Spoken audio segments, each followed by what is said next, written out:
Bueno, antes que nada, muy buenas tardes, noches. Gracias por la invitación. Y como comentaba el doctor, este es un tema muy interesante. Vamos a ver números, la realidad en la que estamos viviendo. Y lo que comentaba el doctor, hay algunos cánceres que desafortunadamente, como los detectemos, bueno, las tasas de mortalidad son elevadas, pero este no. Este es uno en donde podemos tener mucho impacto y podemos hacer que los pacientes puedan poder sobrevivir a esta enfermedad. Antes que nada, pues me gustaría iniciar pues tomando el tema pues de qué es el colon y el recto, para poder saber de qué estamos hablando. Pues es la última parte del tubo digestivo. Vamos a hablar de que obviamente va a depender de la complexión y las personas, pero tiene una longitud promedio de 1.5 metros y se va a extender hasta lo que va a ser el ano. La mayor parte de toda esta parte pues va a ser el colon y la parte final va a ser el recto. No consideramos a la parte del ano en este tipo de cáncer porque su comportamiento y su histología y su tratamiento es muy diferente. Normalmente la función del colon pues sabemos que es evacuar las heces, pero también sirve para absorber líquidos. Y actualmente, bueno, hay otras muchas más funciones. Lo que está más ahorita en boga es la función inmunológica que tiene o que se encuentra a nivel del intestino, tanto por los mismos microambientes que tiene, como por la microbiota que puede haber también en el intestino. Esto está teniendo impacto no solamente en cuestión inmunológica, sino también en cuestión de respuestas al tratamiento del cáncer. Y ahora bien, ya sabemos qué es el colon, bueno, vamos a ver qué es el cáncer. El cáncer es una enfermedad que se va a estar, un grupo de enfermedades que se va a producir por la generación o la división descontrolada de las células. Todos estamos formados por células. Estas células tienen una división y una muerte de manera ordenada, ¿verdad? Todas nuestras células crecen, se dividen y tarde o temprano cuando la célula está dañada o llega un tiempo en que ya se tiene que envejecer, pues la célula va a un proceso que se llama apoptosis, que es una muerte celular programada. Pero ¿qué pasa con algunas células? Estas tienen algunas aberraciones, algunas mutaciones y se empiezan a dividir de manera descontrolada. Ya no van a este proceso de apoptosis, sino que se dividen con todo y esas alteraciones genéticas y se empiezan a hacer un cúmulo de células malas. Estas células, al momento de hacer un grupo de células grandes, se le conoce como tumor, y cuando estos tumores tienen la capacidad de invadir tanto localmente como a distancia, pues se le va a conocer como un cáncer, ¿verdad? O un tumor canceroso. Entonces el cáncer colorectal pues se va a definir como todo este tipo de tumores malignos que se van a generar a nivel de lo que es el colon y el recto. A pesar de que se le llama cáncer colorectal, lo tenemos que dividir entre cáncer de colon y cáncer de recto. Normalmente se toman para estadísticas de manera grupal, pero en cuestión del tratamiento vamos a ver que sí hay alguna diferencia en cómo lo vamos a manejar, ¿verdad? Es el tercer cáncer más frecuente, ahorita lo vamos a ver en números, y alrededor de un 3% de los casos se van a atribuir a algunos síndromes genéticos o carcinoma colorectal poliposo no heredable o síndrome de Lynch, en los cuales, bueno, son pacientes que si tienen estas alteraciones genéticas, muy probablemente casi en el 100% van a desarrollar este tipo de tumores y hay que hacerles cirugías de manera profiláctica. En el resto de los pacientes, la mayoría pues va a tener una evolución lenta. Son tumores que generalmente van a venir de un adenoma, un adenoma poliposo. Generalmente los que tienen más de 2 centímetros son los que tienen mayor riesgo de transformarse en cáncer, y tiene una evolución mencionada Vogelstein.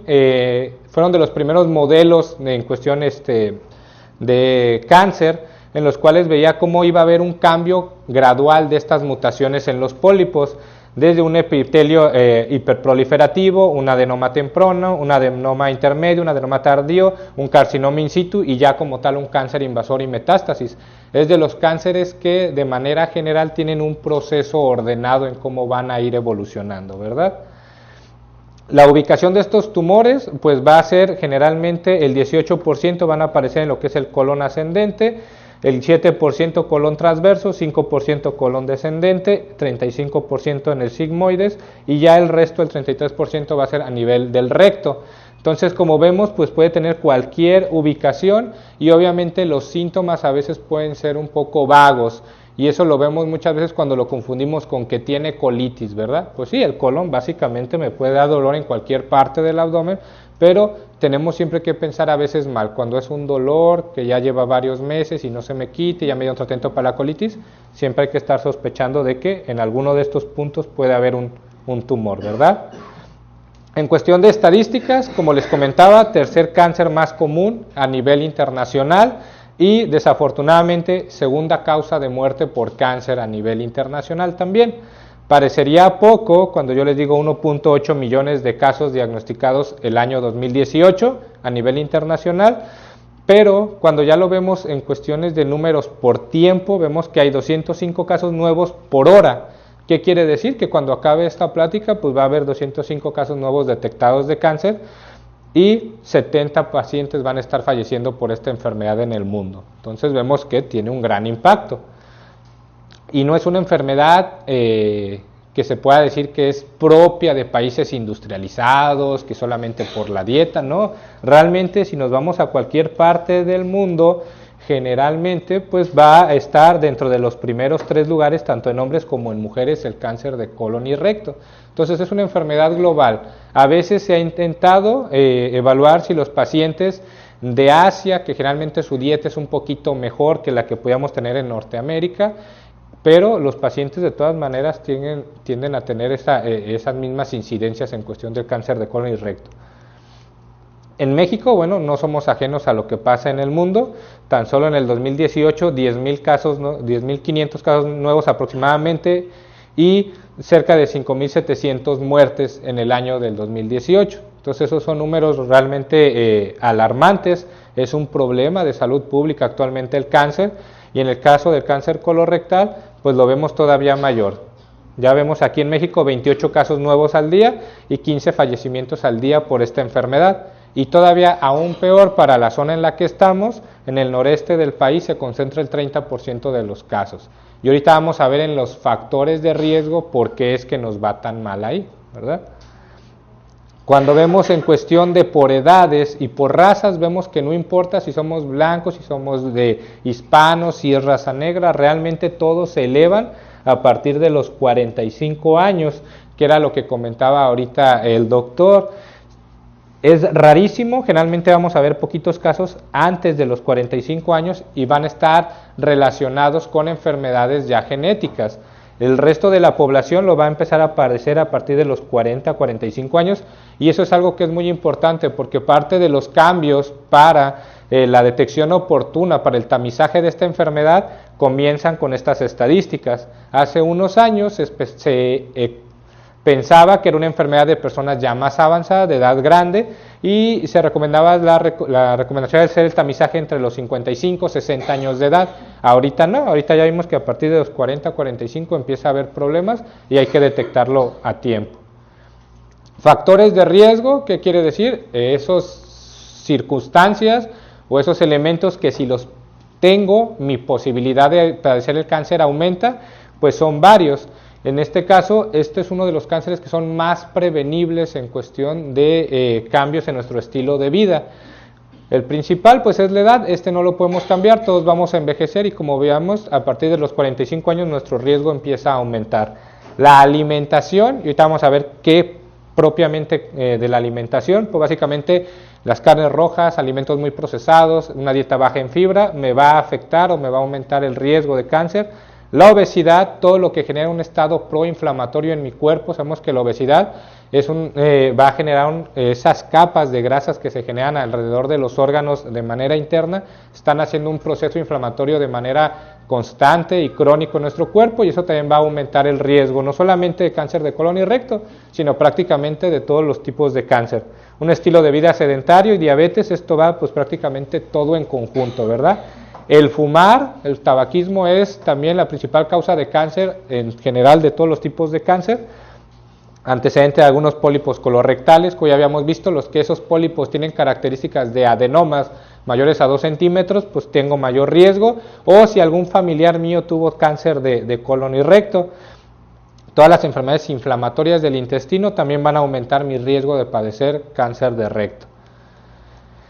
En el 2017 salieron unas guías de la Asociación Americana del Cáncer en el cual se buscaba evidencia real, significativa de qué tantas sustancias pueden realmente poner en riesgo o qué tantas sustancias me pueden proteger del cáncer. Porque recordemos que hace unos 3 años se puso en la lista de alimentos carcinogénicos de la OMS, las carnes rojas y los embutidos, y todo el mundo pegó el grito en el cielo, y la verdad es que es difícil determinarlo, pero bueno, en cuestión de lo que sí está una evidencia convincente de lo que puede disminuir el riesgo, pues son básicamente actividad física y una alimentación con granos enteros, con suficiente fibra, lo que aumenta mi riesgo de padecer el cáncer de colon y recto, carnes procesadas, bebidas alcohólicas, todo lo que son grasas saturadas y de manera probable el consumo de carnes rojas. Hay una evidencia limitada sobre algunos suplementos de vitamina D y vitamina C que pudieran ayudar a disminuir el riesgo, en este caso también algo de calcio, y lo que pudiera incrementar el riesgo también, pues algunos alimentos altos en hierro, ¿verdad? Pero de manera general, pues lo que nos tenemos que quedar es con los primeros. En cuestión de los alimentos, se menciona que un consumo de carnes rojas arriba de 100 gramos al día va a aumentar mi posibilidad de cáncer. Y aparte del 100 gramos, también hay que saber cómo cocinar la carne. Cuando yo sobrecozo esa carne o la quemo, se producen unas aminas esterocíclicas que esto también van a ser todavía aún más carcinogénicas. Embutidos y carnes procesadas, menos de 50 gramos al día, más de 50 gramos empieza a aumentar mi riesgo de cáncer. Entonces, básicamente esto se traduce en una salchicha aproximadamente que podemos consumir. Entonces, pues hay que tener cuidado en la cantidad de alimentos. Bebidas alcohólicas, más de 30 gramos al día, también aumentan mi riesgo de padecer cáncer de colon y recto. ¿Cuántos son más de 30 gramos? Aproximadamente 2 cervezas. Entonces hay que tener cuidado. No es malo, se puede consumir, pero la cantidad es lo importante. Y el cigarro ese de plano, pues hay que evitarlo a toda costa. Cosas que me ayudan a protegerme del cáncer de colon y recto: una dieta con granos enteros, arriba de 90 gramos, una dieta alta en fibra, el café, que muchas veces lo tienen satanizado, que puede causar cáncer y todo, realmente no, ya se ha demostrado que es un factor protector para muchos tipos de cáncer, inclusive para los pacientes que ya tuvieron cáncer, ayuda, por ejemplo, en cáncer de mama, para disminuir las recurrencias de cáncer. Obviamente la cantidad es lo importante, de 2 a 2.5 tazas al día, y el consumo de lácteos, que está relacionado con el calcio, arriba de 400 gramos al día, van a ayudar a que mi riesgo de padecer cáncer de colon y recto disminuya. Ahora bien, ya sabemos que la alimentación y el estilo de vida es algo bien importante para prevenirlo, pero también tengo que saber que aunque yo me cuide de todo, el riesgo existe por la pura edad, ¿verdad? Y entonces, ¿qué debemos de hacer? Hacer pruebas de tamizaje.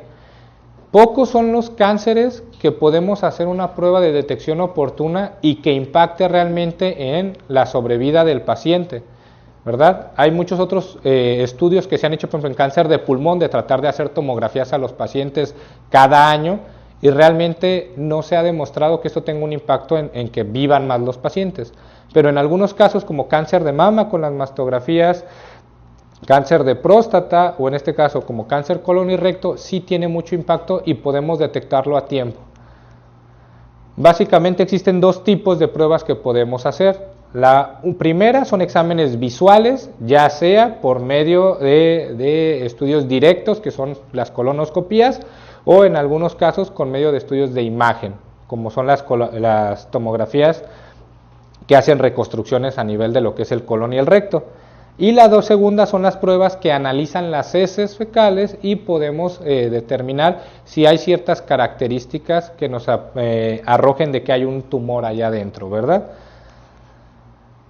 Aquí en esta gráfica, en esta tabla, podemos comparar entre sensibilidad y especificidad de qué tanto me puede ayudar una colonoscopía, un test de inmunoquímica de las heces, un test de sangre oculta en heces, una detección de DNA del tumor en las heces, una sigmoidoscopía o una colonografía por medio de tomografía. Entonces vemos que el que es el estándar de oro, el que tiene mayor sensibilidad y mayor especificidad, pues es la colonoscopía, seguido de una sigmoidoscopía. Que obviamente pues la diferencia es qué tanto voy a alcanzar a ver con el estudio. Con la colonoscopía básicamente voy a alcanzar a ver todo el colon y es lo ideal. Pero pues obviamente es un estudio que es más invasivo. A veces tenemos otros estudios que es analizar el excremento del paciente para determinar si hay factores que nos apunten a que haya un tumor. Este de la determinación del DNA en las heces es bastante bueno, sin embargo el manejo de la muestra tiene que ser muy preciso, porque por cada hora que pase de que se está manejando las heces fecales, o inclusive también en el test de inmunoquímica, si no se hace un adecuado manejo de la muestra, pues va bajando la sensibilidad por hora. Hay unos que son más sencillos, como la sangre oculta en heces, que me va a dar buena información, que es un manejo realmente sencillo de la muestra y que esto pues va a ser todavía, además en costos, pues más accesible para el paciente. Las distintas guías, como les comentaba, que han cambiado para la detección oportuna del cáncer de colon y recto, nos recomiendan, a partir del año 2018, empezar a hacer estas pruebas en los pacientes de 45 años, ¿verdad?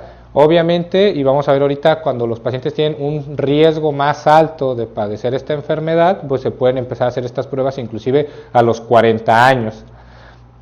Hay que intentar hacer un estudio que sea examinar las heces fecales del paciente y lo que se recomienda es estar haciendo estos estudios de manera anual. Ya de manera un poquito más espaciada se recomienda hacer una colonoscopía cada 10 años y una reconstrucción por tomografía cada 5 años. Entonces, realmente, bueno, no es necesario estarse sometido a una colonoscopía cada año, solamente cada 10 años, una colonoscopía virtual por tomografía cada 5 años y un examen de las heces fecales cada año. Se recomienda seguir haciendo este estudio o hasta los 75 años si el paciente tiene una esperanza de vida adecuada, tiene un estado funcional adecuado, es un paciente entero. Y ya de los 76 a los 85 años, bueno, ya entra en decisión entre el médico y el paciente si se puede seguir haciendo estas pruebas. Después de los 85 años ya se recomienda suspender este tipo de estudios porque, aparte de que pueden ser invasivos como es la colonoscopía, ya el impacto en el tratamiento de pacientes mayores de 85 años en cuestión de qué tanto van a vivir si le detecto el cáncer y le doy tratamiento, pues ya es menor, ¿verdad? Y a veces el tratamiento puede ser un poco más agresivo que lo que le va a generar el propio cáncer. Pero básicamente en personas de 45 años hasta los 80, pues tenemos que estarles haciendo las pruebas, ¿verdad? La Asociación Americana del Cáncer menciona que debemos dividir los grupos en dos grandes. Uno, riesgo estándar o promedio, que básicamente somos todos nosotros, a partir de los 45 años, que son los que no tenemos ningún antecedente hereditario o familiar de padecer cáncer de colon y recto. Y para las personas de alto riesgo, son aquellas personas que tienen antecedentes de enfermedad poliposa heredofamiliar, antecedentes de síndrome de Lynch o que tienen algunas enfermedades inflamatorias a nivel del intestino, como es la enfermedad de Crohn. Estos tipos de pacientes tienen que empezar a hacer estas pruebas desde que se diagnostica cualquiera de estos tipos de problemas. Si el paciente recibió radioterapia, por ejemplo, al área de la pelvis por alguna otra enfermedad, un cáncer cervicouterino o por un linfoma en su edad cuando era joven, bueno, tenemos que tener mucho cuidado porque la radioterapia a lo largo del tiempo pudiera llegar a aumentar el riesgo de padecer cáncer de colon y recto. De manera general, pues las pruebas a nivel de heces fecales va a ser la que más conocemos o la que más utilizamos, es esta de sangre oculta en heces. Sí tiene que ir preparado el paciente para poderse realizar esta prueba, hay que pedir en cada laboratorio, nos van a dar las instrucciones para poder realizar esta test, hay que dejar de comer ciertos alimentos una semana antes de realizarlo, pero es el test que es por economía y por facilidad de hacerse, pues el estudio de elección. Esto hay que hacerse cada año y cada 10 años estarse haciendo una colonoscopía, cada 5 años una colonoscopía virtual, que es por medio de tomografías, y básicamente es lo que nosotros podemos estar haciendo para prevenir o para detectar a tiempo este tipo de enfermedades. Ojo, si alguna de estas pruebas que son detección de sangre en las heces, sale positiva, el paciente tiene que ir forzosamente a una colonoscopía, ¿verdad? Entonces, no por hacerme esta prueba me voy a salvar de hacerme la colonoscopia. Si sale algo sospechoso, tengo que forzosamente pasar a este punto. Hay muchos médicos, sobre todo de hace unos años, que les encanta pedir marcadores tumorales y los piden a diestra y siniestra, no son nada baratos y realmente no tienen ningún impacto, no nos sirven de nada como detección oportuna. Tiene una sensibilidad, una especificidad relativamente baja el carcinoma, el antígeno carcinoembrionario, que es un poquito más específico para este tipo de tumores, pero desgraciadamente hay otras enfermedades que lo pueden elevar, las gastritis, las úlceras pépticas, las enfermedades hepáticas, el EPOC, la diabetes, que como vemos, pues prácticamente de estas no vemos a diario en la consulta, ¿verdad?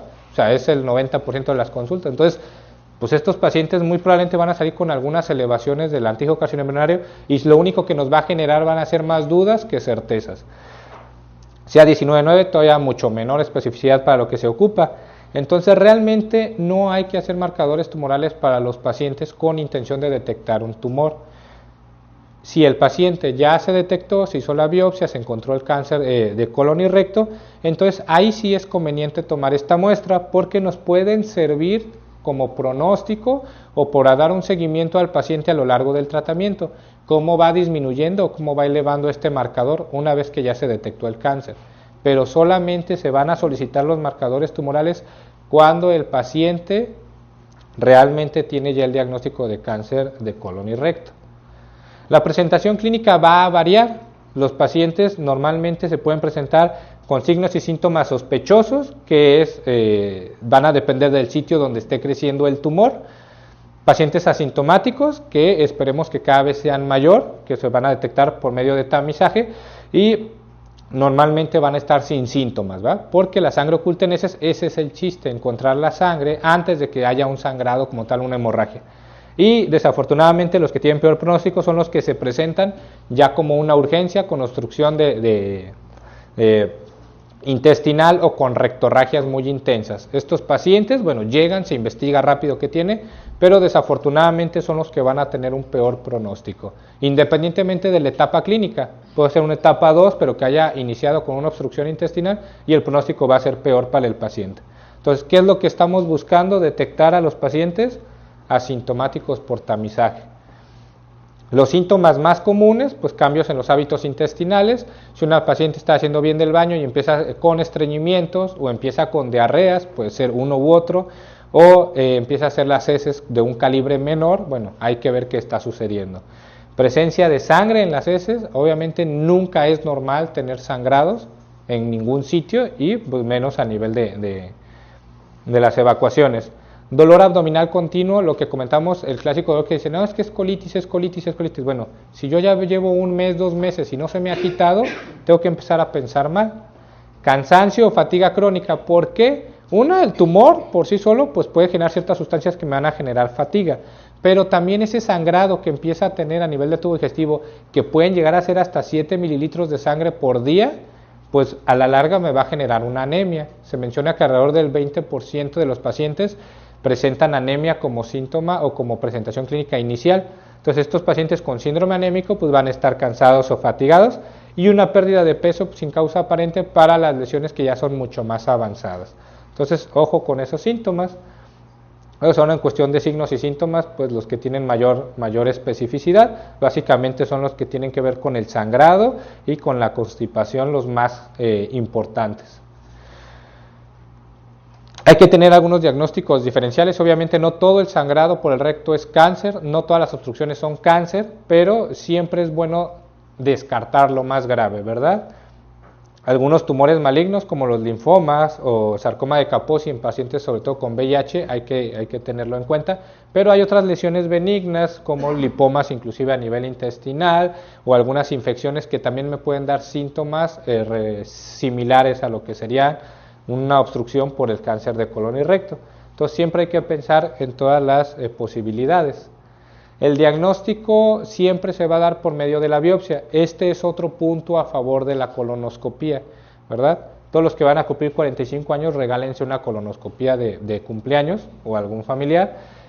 ¿Por qué? Porque aparte de que me va a ayudar a detectarlo, me va a ayudar a, si en caso de que si haya una bolita, tomar la muestra, que se llama biopsia, mandarla a analizar y poder determinar qué tipo de cáncer es. Hay que ponerle apellidos a todos los tipos de cáncer. No todos los tipos de cáncer de colon y recto son iguales. El más común, que es el adenocarcinoma, porque se forma a partir de las glándulas que están ahí, pero hay algunos otros tipos, como los adenoescamosos o los escamosos, que generalmente son un poquito más agresivos. Entonces, debemos de conocer bien la histología del tumor. ¿Cómo vamos a tapificar el cáncer? Una vez que ya sabemos que sí es un cáncer de colon y recto, pues nos vamos a ir basándonos no tanto en el tamaño del tumor, sino qué tanto está invadiendo las distintas capas del colon o del recto. Y esto va a ser desde que invadan la pura mucosa hasta que se metan a la submucosa, a la muscular propia, o inclusive ya cuando invaden a través de lo que es la serosa del intestino y se empiezan a ir a otros órganos externos.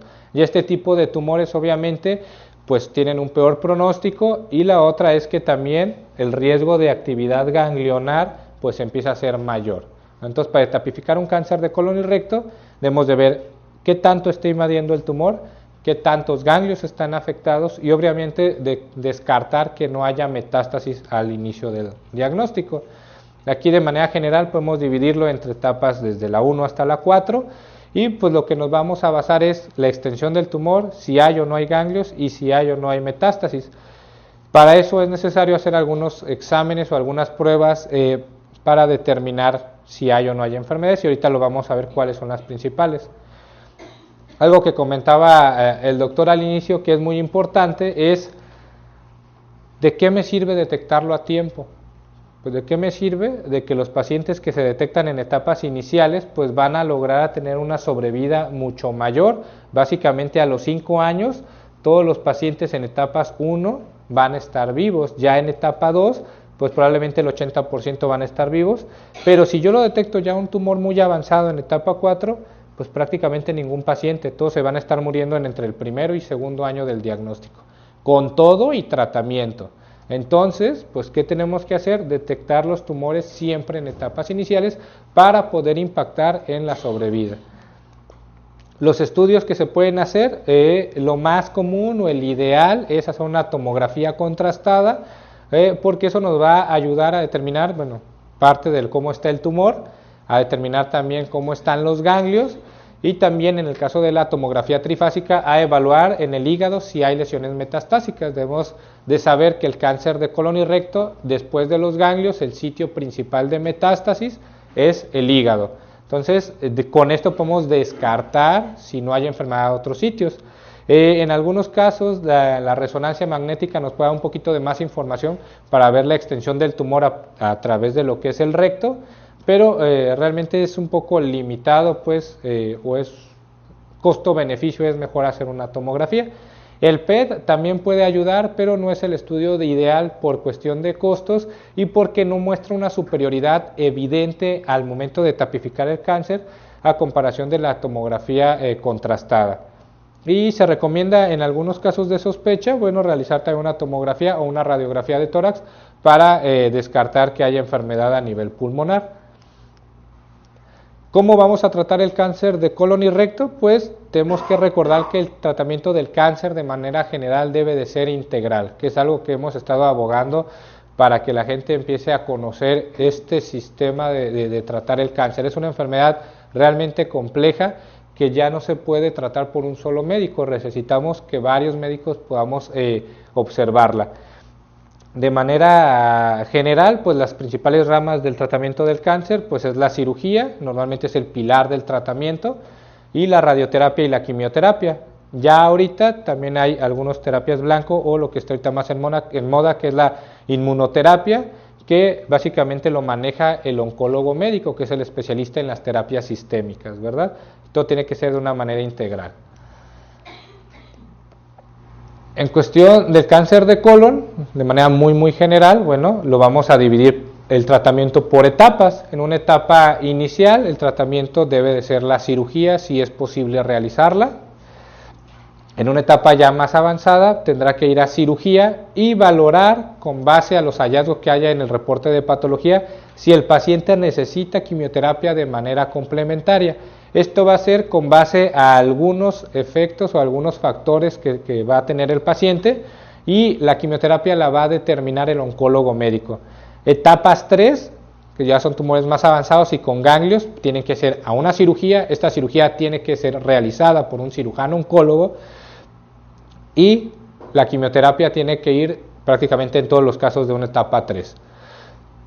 Para etapas 4 se puede intentar hacer una cirugía con una intención inclusive paliativa, porque obviamente si es una etapa 4 puede ser que digan uno, bueno, el paciente ya tiene enfermedad en otro sitio, ya no se beneficia, pero son pacientes que van a estar consangrados o con molestias de obstrucción. Entonces son pacientes que sí se pueden operar, pero que su tratamiento básicamente primordial para controlar la enfermedad va a ser la quimioterapia. Y bueno, las cirugías que se pueden hacer para el cáncer de colon pues son diferentes dependiendo la ubicación y la extensión del tumor, y lo que se busque hacer, ya el cirujano oncólogo determinará qué es lo ideal. A veces, cuando es posible, se puede resecar nada más una parte del intestino donde esté el tumor y hacer una anastomosis, pero en algunos casos pues desafortunadamente el paciente sí se le tiene que quitar todo el último pedazo del intestino y dejar un estoma para que pueda estar evacuando por ahí el paciente. Esto pues va a depender obviamente de cómo se presente el paciente, de la etapa clínica y de lo que considere más conveniente el cirujano en el momento, ¿verdad? Para el cáncer de recto el manejo es diferente. Aquí vemos que en el cáncer de colon la radioterapia prácticamente no entra, no juega un papel, pero en el cáncer de recto sí. En etapas iniciales pues se recomienda igualmente la cirugía, pero en etapas ya localmente avanzados, tumores más grandes o con ganglios positivos, se recomiendan ir primero a quimio-radioterapia de manera concomitante, con la intención de reducir el tumor y en algunos casos de que pueda desaparecer. La radioterapia ya sea que pueda ser de manera diaria durante 25 a 28 días, o actualmente se están utilizando algunos cursos cortos donde se dan solamente por 5 días, una semana completa, se espera una semana y el paciente va a cirugía posteriormente. También ya tiene algunos años que un grupo que empezó en Brasil empezaron a utilizar la quimio-radioterapia y veían que había un porcentaje de pacientes, alrededor del 30%, que tenía una respuesta clínica completa, o sea, revisaban en la colonoscopia y no se veía tumor. De ese porcentaje todavía sacando alrededor de un 10 a un 13% de los pacientes, al momento de tomar biopsias salían que esos pacientes tenían una respuesta patológica completa, o sea, no había evidencia del tumor después de haber dado la quimio-radioterapia, y estos pacientes los consideran candidatos para dejarlos en vigilancia, algo similar a lo que pasa con cáncer cervicouterino. Entonces estos pacientes ya no se iban a colostomía, se quedaban en vigilancia y vieron que realmente esto no impactaba en la sobrevida del paciente.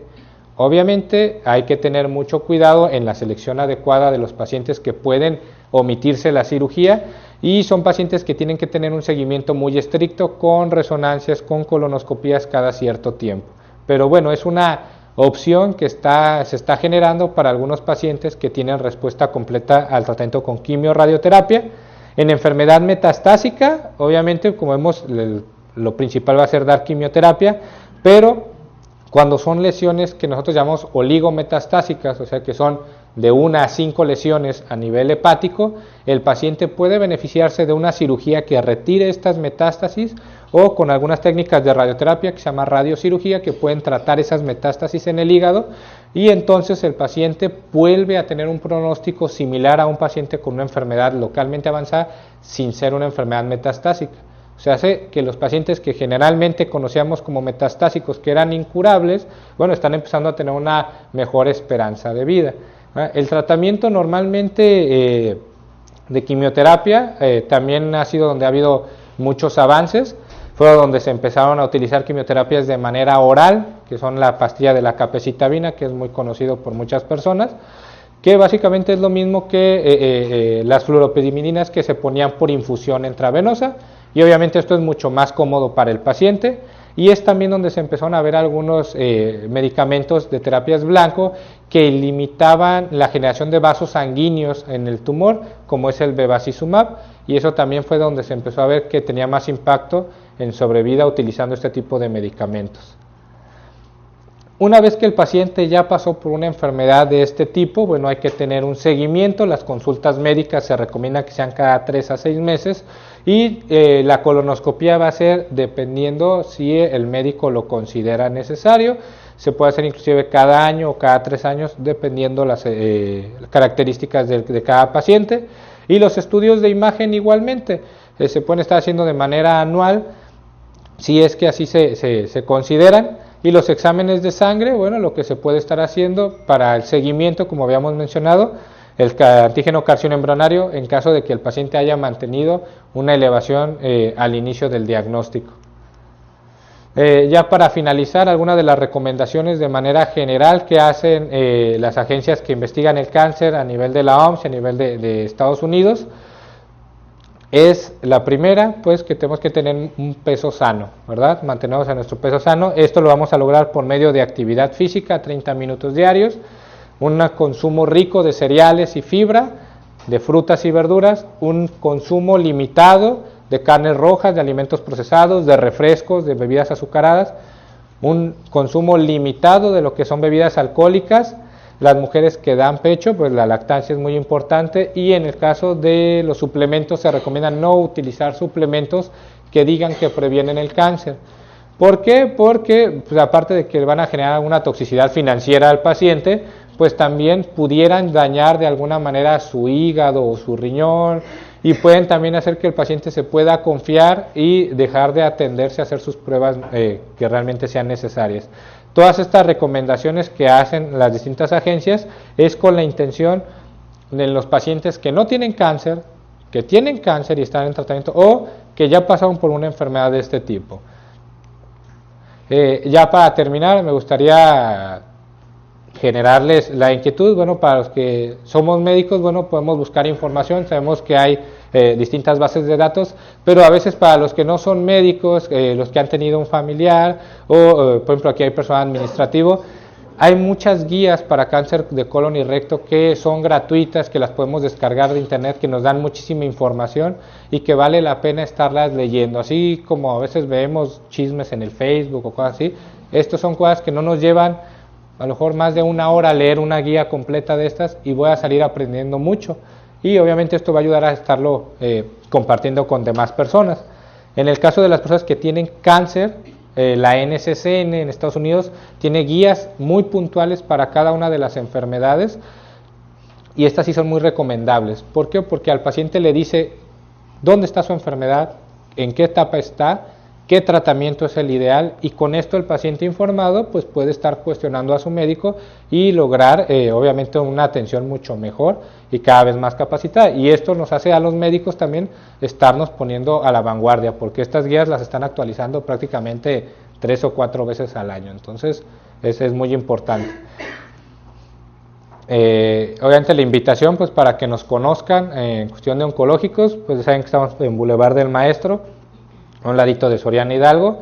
Están las redes sociales donde también hay información, y en donde si alguno de ustedes tienen alguna duda, alguna situación en específico que quieran resolver, pueden acercarse con nosotros. Las dudas médicas tengan por confianza de que las vamos a contestar a alguien que está especializado en el área, y igual si quieren algo ya más directo, también conmigo, ahí está mi número de WhatsApp, me pueden marcar, me pueden hablar, y con toda confianza pues resolveremos todas las dudas que puedan tener. No sé si ahorita tengan alguna duda o algún comentario sobre esta enfermedad. ¿Seguro? ¿Cuántos de aquí tienen 45 años? Una pregunta, ¿qué son las terapias, las terapias blancas? Okay, las terapias blancos son medicamentos que van directamente, como su nombre dice, a un blanco molecular determinado, alguna mutación directa que tiene un cierto tumor, ¿verdad? Las más comunes que se utilizan, por ejemplo, en cáncer de mama, es un medicamento que se llama trastuzumab, que va a una mutación que tienen las células que se llama HER2, en los cuales pues solamente las células que expresen ese HER2 va a ir directamente el medicamento para allá. ¿Qué quiere decir? Que ya no son tan tóxicas ni van a generar los efectos adversos que se presentan, por ejemplo, con la quimioterapia, que esa viaja a todo el cuerpo y le da a todas las células que haya. Las terapias blancas van solamente dirigidas a un solo tipo de mutación, ¿verdad? Y la inmunoterapia lo que hace es generar también, que es lo que está ahorita más en moda, que el sistema inmunológico pueda empezar a reconocer a esos tumores. Como veíamos cómo se genera el cáncer, veíamos que hay células que se tienen que morir, y cuando esas células no se mueren, nuestro sistema inmunológico normalmente es capaz de destruir esas células de cáncer, pero las células que tienen cancerosas tienen ciertos mecanismos, en este caso las más conocidas son unas proteínas que se llaman PDL1 y PD1, las cuales hacen que sea como invisible el tumor hacia el sistema inmunológico. Lo que hacen estos medicamentos es que están empezando a actuar en esas mutaciones para que el tumor sea visible y obviamente el sistema inmunológico pueda actuar de mejor manera para destruir este tipo de tumores. Es algo que se está empezando a aprobar en Estados Unidos, este tipo de tratamientos, y bueno, ahorita la desventaja pues son los costos, pero con el tiempo pues, esperemos que sean cada vez más accesibles, y son de esos tratamientos que están teniendo un impacto realmente importante. Ya no es de que le di un medicamento y aumentó la sobrevida un mes, 2 meses. No, los pacientes con este tipo de terapias están aumentando 2 a 3 años de sobrevida de manera importante. Entonces, bueno, creemos que por ahí va el futuro de los tratamientos, y esto va muy apegado también con las nuevas tecnologías de radioterapia, en los cuales dosis muy altas de radioterapia también estimulan la respuesta inmunológica del paciente. Entonces, esperamos que en los próximos años haya un conjunto de terapias dirigidas junto con radioterapia de dosis altas, y esto pues empiece a generar mejores respuestas en tumores que creíamos fatales, por ejemplo cáncer de páncreas, que la sobrevida era muy mala. Está empezando a haber nuevas opciones con las nuevas tecnologías, y bueno, esto va creciendo. Por eso la importancia de seguirnos capacitando y de que ustedes también nos hagan que nos capacitemos en cuestión de esa presión. Mientras el paciente sepa más, no solamente la de oncología, de manera general de todo, pues hace que el médico tenga que estarse poniendo cada vez más a la vanguardia, y eso créame que se los agradecemos. Dígame. Sí, fíjate que en general falta un poquito más de información y falta un conocimiento que se traduzca no solamente los padecimientos en los cuales la persona tiene más conocimiento e información, como es el cáncer de mama. Y aparte del cáncer de mama, nosotros observamos como ginecólogos que hay procesos, eventos vasculares que son más frecuentes que el cáncer de mama. Pero a veces la tecnología o la mercadotecnia está más inclinada a dónde consumir o dónde gastar más lo que a producir. Pero también el cáncer de recto y el cáncer de colon, que es el que nos da una información del problema de salud, que generalmente lo interpretamos por edad, es decir, tiene 50, tiene 60 años, y de acuerdo a la descripción de los síntomas, que indudablemente son los que pueden orientar o bien que el paciente acuda a una revisión. Pero quiero hacer llamar la atención que la oportunidad que tuvimos en la especialidad o en la residencia, teníamos áreas en las cuales se concentraban pacientes, y tuvimos la oportunidad de darnos cuenta y de palpar y de ver específicamente 2 pacientes en el tiempo que estuve, de 25 a 35 años, con cáncer de recto. ¿Por qué razón o por qué sucedió ahí? Pues naturalmente que faltó un conocimiento e información, como tú lo expresaste, y que ahorita se considera que la información llega a las grandes masas. Pero tú pusiste el dedo o la atención, que se fijan en las redes sociales, pero en lo que les interesa. En realidad es una confusión de lo que pasa en el ambiente o en el medio, lo que más alerta o alarma. Así como en su tiempo aquella revista de alarma era lo que más llamaba la atención. Ahora en las redes sociales lo que más alerta o alarma es lo que más buscan, pero no lo que verdaderamente tiene un interés de salud. Que desafortunadamente en nuestro medio, en nuestro ambiente, hay un total desconocimiento, y esa es una realidad palpable que ustedes la pueden evaluar. Sí, sí, sí, desgraciadamente es algo que sucede y lo vemos a veces. Nosotros mes con mes hacemos pláticas en la clínica abiertas al público con la intención de acercar la información, porque hace unos años, bueno, era difícil encontrar o tener cara a cara al especialista y poder preguntar las cosas de manera directa. Ahorita lo acercamos y aún así hay personas que se niegan o tienen cierta resistencia.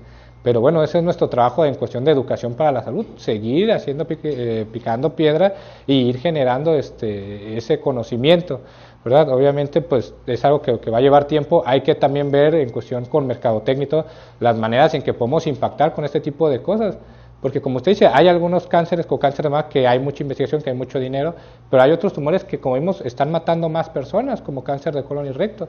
Y son cánceres que se pueden prevenir en gran medida o se pueden detectar a muy temprana momento y aún así no lo hacemos. Entonces, bueno, creo que es trabajo de todos estarlo haciendo. De manera personal hemos estado trabajando también mucho con los médicos generales, que también luego hemos tenido mucho ese problema de que en algunos casos no les dieron o no tuvieron una materia de oncología como tal, y a veces no piensan o no ven, o decía una compañera, el cerebro, los ojos no ven lo que el cerebro no conoce, y a veces lo que menos piensan es en cáncer, independientemente de la edad, y es algo que hemos estado trabajando con ellos en, no se preocupen ustedes en la edad. Obviamente hay pacientes en los que ya les tengo que empezar a pedir pruebas ya de manera de tamizaje, pero siempre tienes que sospechar en este tipo de enfermedades, ¿eh? O enfermedades cardiovasculares, o sea, todo tiene que ir en conjunto, tenemos que tener esa sospecha clínica. Algo muy común con cáncer de colon y recto, paciente que lleva 6 meses sangrando y son hemorroides, y nadie en su sano juicio, es más, ni siquiera la exploración clínica, un tacto rectal, ni siquiera eso hacen. Entonces hemos trabajado con eso y bueno, poco a poco estamos generando esa conciencia, ¿no? Pero sí es algo que nos atañe a todos. Y es un punto muy, muy importante el que usted toca. ¿Alguien de aquí tiene 45 años para arriba? Bueno. Ya saben qué hay que hacer de cumpleaños. Digo, vale la pena y se pueden evitar muchos problemas. Dígame. Una pregunta. Para una persona que pueda ver este video y nos identifique varios de esos síntomas que menciona, ¿con quién debe acudir como primer contacto? O sea, ¿se va con su médico general, se va con un gastro, se va con ustedes? ¿Cómo sería el proceso? Normalmente, pues, siempre hay un médico de cabecera, ¿verdad? Que es un médico general, normalmente, pero ya cuando hay síntomas ya más marcados, como el sangrado rectal o obstrucción intestinal ya más intensa, el especialista en el área de manera inicial debe ser el coloproctólogo o el gastroenterólogo, los cuales, bueno, van a evaluar el caso y ellos tienen, como ya hemos visto, no solamente es cáncer, hay otros tipos de lesiones que lo pueden generar, y ya el doctor especialista, coloproctólogo o el gastroenterólogo, si detecta que es un tumor maligno, bueno, tendrá que referirlo al oncólogo ya directamente, ¿verdad? No, pregunta.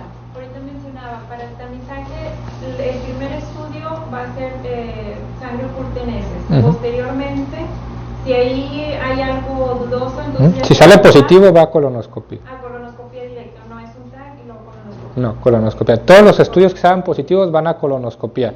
En este caso, por ejemplo, decíamos 45 años, me hago mi sangre oculta y me hago mi colonoscopia. Y ya de ahí hasta los 10 años me vuelvo a hacer otra colonoscopia, y mientras en esos 10 años me estoy haciendo mi sangre oculta en heces. ¿verdad? No es de que, bueno, empecé 45 años y hasta los 55 me hago la colonoscopia, no, a partir de los 45, ¿verdad? Porque ahora nos pasa como con las señoras con cáncer de mama, que me hice mi mastografía y hasta el próximo año me vuelvo a revisar. No, mes con mes me tengo que estar revisando, ¿no? Entonces no podemos confiarnos en ese sentido. Únicamente para aclarar, la duda es, si es mayor de 50 años, siempre es mejor la colonoscopia. Siempre de manera inicial una colonoscopia, y ya de ahí cada vez. vez. Tienes que hacerte la de búsqueda de sangre en heces. Si tienes más de 50 años, probablemente la colonoscopia. Directamente la colonoscopia. Ya de ahí en adelante, de aquí hasta los próximos 10 años, cada año te haces tu sangre oculta en heces, ¿no?